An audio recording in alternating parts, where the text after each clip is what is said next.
आज म पल्लो गाउँमा गएको थिएँ। पल्लो गाउँदेखि म आफ्नो गाउँतिर फर्किँदैछु अहिले। पछाडि चाहिँ मेरो छोरो बसेको छ। म चाहिँ साइकलमा गएको थिएँ। एउटा हातमा साइकल समातेछु, ह्यान्डल समातेछु है, अर्को हातमा चाहिँ मोबाइल है। त्यस कारणले अलिकति सेन्टरको भाग आएको छैन, खिच्न मिलेको छैन। एउटाले समाउँदाखेरि सिसोतिरको देखिएछ, तर दृश्य एकदमै दामी देखिएको छ। ल हेरिदिनु होला। ल हेर्नुहोस्, यता चाहिँ पराल, यता गोठ छ, यता ढुङ्गा भाटैमा छ। हेर्नुहोस्, उतातिर घर एउटाको रेडी भइसकेको छ, अर्को बन्दैछ। ठ्याक्क तपाईँ अब यता फर्केँ है, उत्तरतिर म फर्केँ। यता फेरि तपाईँ देख्न सक्नुहुन्छ अङ्कुरहरू, खेत खाली छ। अब चाहिँ धान रोप्ने बेला हुँदैछ। बिउहरू खसिसकेको छ होइन, सबै खेतहरू रेडी भइसकेको छ।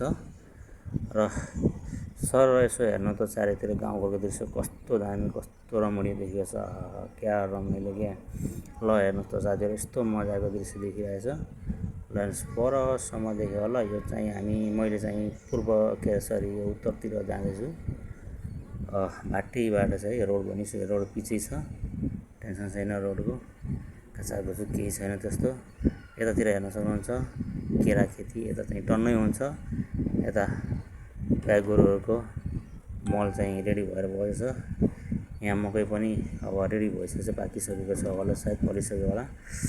अनि बिचतिर एउटा यो दुईवटा गाउँको बिच ग्यापमा एउटा चाहिँ यहाँ घर देख्नुभयो होला। घर बनाएर एकजना बस्छन् त्यहाँ। र यता तपाईँको सरर उखु र केरा बाहेक अरू केही पनि देख्न सक्नुहुन्छ। केही समयपछि तपाईँहरूले धानको खेती देख्न सक्नुहुन्छ। रोपाइ सुरु हुन्छ। बिउ चाहिँ रेडी भइसकेको छ होइन, सबैजनाले खसालिसकेका छन्। खेतहरू पनि रेडी भइसकेको छ। हेर्नुहोस् त, रोड पनि मजा आएको छ, गाउँघरको रोड पनि मजा आएको छ।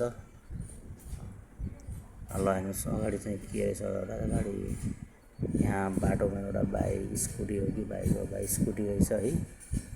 अनि तपाईँ त्यसपछि अगाडि फेरि केराको खेती आयो। केरा पनि सबै रेडी भइसकेको छ। केरा फल्ने बेला हुँदैछ है। अब केरा चाहिँ फोड्छ। अब केही दिनपछि, केही समयपछि एकदमै रेडी हुन्छ। त्यसपछि केराको समय मौसम आउँछ, धमाधम केराहरू पाक्छ र काँचो चाहिँ सबै सप्लाई हुन्छ है, बेच्छन्। ल हेर्नुहोस्, यहाँ चाहिँ अलि मकै साने रहेछ है, सानै छ। फेरि केरा आयो। यता प्रायः जसो केराको खेती नै धेरै हुन्छ। ल साथीहरू हेर्नुहोस् त, यतातिर पुरै केरा देख्न सक्नुहुन्छ जताततै। अब जता फर्काए पनि तपाईँहरू केरैको खेती देख्न सक्नुहुन्छ। कहीँ कहीँ हेर्नुहोस्, केरा फुटेर पनि तयार हुन लागेको छ। त्यहाँदेखि गाउँको घरसम्म नि, घरको छेउसम्म नि केराको खेती भएको छ है।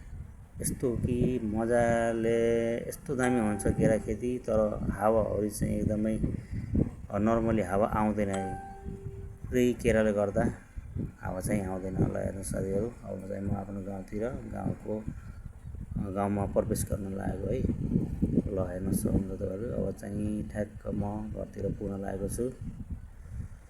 ल साथीहरू, यस्तै हो भिडियोहरू। अब के गर्ने, मजाले बनाउन पाइएको छैन। जस्तो भए पनि भिडियो बनाउँदैछु। तपाईँलाई के कस्तो लाग्छ, मन परायो लाइक